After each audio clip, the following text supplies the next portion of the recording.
अस्सलाम वालेकुम। मेरा नाम डॉक्टर अदीला शाहीन है and I have been associated with Foji Foundation Hospital from the past 2 years, and now I am working as a consultant gynecologist and obstetrician at Pakistan Family Medical Complex in Kota Kala. And आज का जो हमारा topic है, जो आज हम discuss करने जा रहे हैं, वो है एनीमिया। एनीमिया बेसिकली क्या होता है? एनीमिया खून की कमी को कहते हैं। It's when the oxygen carrying capacity of RBCs is not sufficient to meet the body demands, than it is called as anaemia. Anaemia की वैसे तो मुख्तलिफ़ इकसाम होती हैं। हेमोलिटिक एनीमियाज़ हैं, थैलेसीमियाज़ हैं, सिकल सेल एनीमिया है। इसके अलावा iron deficiency, folic acid deficiency and vitamin B12 deficiency anaemias हैं। लेकिन आज हम स्पेसिफ़िकली आयरन डेफिशिएंसी एनीमिया से के हवाले से बात करेंगे। वैसे तो बॉडी में प्रेगनेंसी के दौरान अल्लाह ने ऐसी सिस्टम रखा है कि उसमें कोएगुलेशन फैक्टर्स इंक्रीज़ होते हैं और एंटी कोएगुलेशन फैक्टर्स कम हो जाते हैं, यानी कि जो खून जमाने वाले खुलिये हैं वो ऑटोमेटिकली बढ़ जाते हैं। और ये इसलिए होता है कि अगर हमल के दौरान औरत को खून पड़ता है ज़्यादा, तो उसको प्रिवेंट करने के लिए अल्लाह ने ये सिस्टम रखा है नेचुरली। तो खून की कमी बेसिकली आयरन डेफिशिएंसी की वजह से इसलिए होती है कि जो खून के खुलिये होते हैं उसके अंदर हीमोग्लोबिन एक प्रोटीन होती है जो कि ऑक्सीजन को कैरी करती है। जब इस प्रोटीन की बॉडी के अंदर कमी हो जाती है तो जो बॉडी को, जो टिश्यूज़ को ऑक्सीजन मिलनी होती है वो उस मिकदार में नहीं मिल पाती, और उसकी वजह से पेशेंट को शॉर्टनेस ऑफ ब्रेथ होती है, यानी सांस लेने में इशू होता है। वो तेज़ी से ऑक्सीजन डिप्राइव्ड होती है चूँकि, तो वो तेज़ी से सांस लेती है। इसके अलावा जो हार्ट है वो तेज़ी से पंप करता है ताकि बॉडी के डिफरेंट टिश्यूज़ में, वाइटल ऑर्गन्स में ऑक्सीजन की सप्लाई प्रॉपर जा सके, जिसकी वजह से पेशेंट्स अक्सर हमारे पास आती हैं और वो दिल की धड़कन तेज़ होने की भी कंप्लेंट कर रही होती हैं।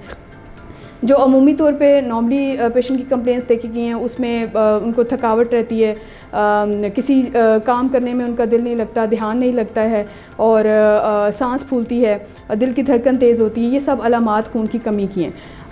इसके अलावा जो हम इसमें इन्वेस्टिगेशंस कुछ कराते हैं पेशेंट्स की, जिसमें CBC होता है, जो आयरन के स्टोर्स बॉडी में चेक करने के लिए फेरेटिन लेवल्स हम करा लेते हैं, HP इलेक्ट्रोफोरेसिस कराते हैं पेशेंट का। इसके अलावा urinary for pus cells and RBCs, और साथ में हम स्टूल आरी कराते हैं for occult blood and ova and cyst.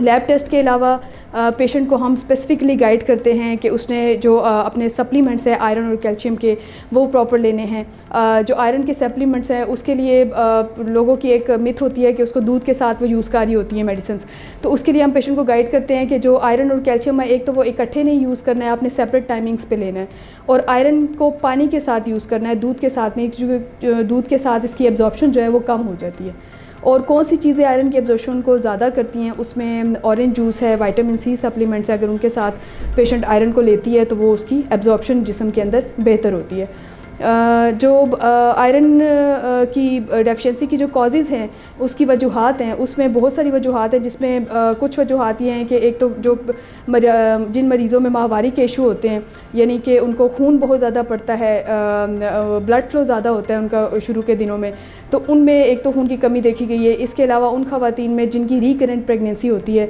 यानी कि उनके बच्चों के अंदर वक्फा कम होता है, उनमें भी खून की कमी देखी गई है।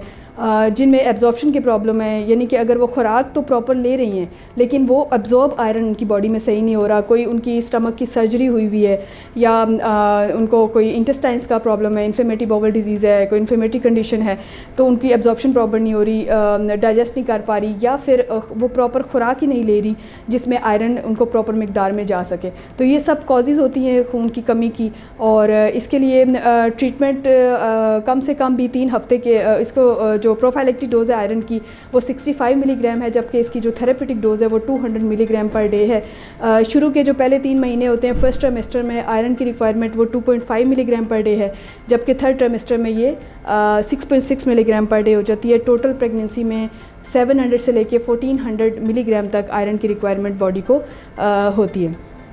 जो ट्रीटमेंट के तकरीबन 3 हफ्ते के बाद हम CBC रिपीट कराते हैं पेशेंट का, ये देखने के लिए कि इन सप्लीमेंट्स का रिस्पांस अच्छा आया या नहीं, और साथ में हम पेशेंट को उसकी डाइट से रिलेटेड गाइड करते हैं। डाइट में कौन सी चीज़ें इंपॉर्टेंट हैं, उसमें अंडा, दूध, दही, इसके अलावा दालें जितनी भी हैं, गोश्त हो गई, मछली है, सब्ज़ियाँ हैं, स्पेसिफ़िकली जो ग्रीन लीफी वेजिटेबल्स हैं, सब्ज़ पत्ते वाली सब्ज़ियाँ हैं, उनमें आयरन की मिकदार ज़्यादा होती है, वो हम पेशेंट को गाइड करते हैं कि आप ज़्यादा से ज़्यादा अपनी डाइट में लेकर आएँ।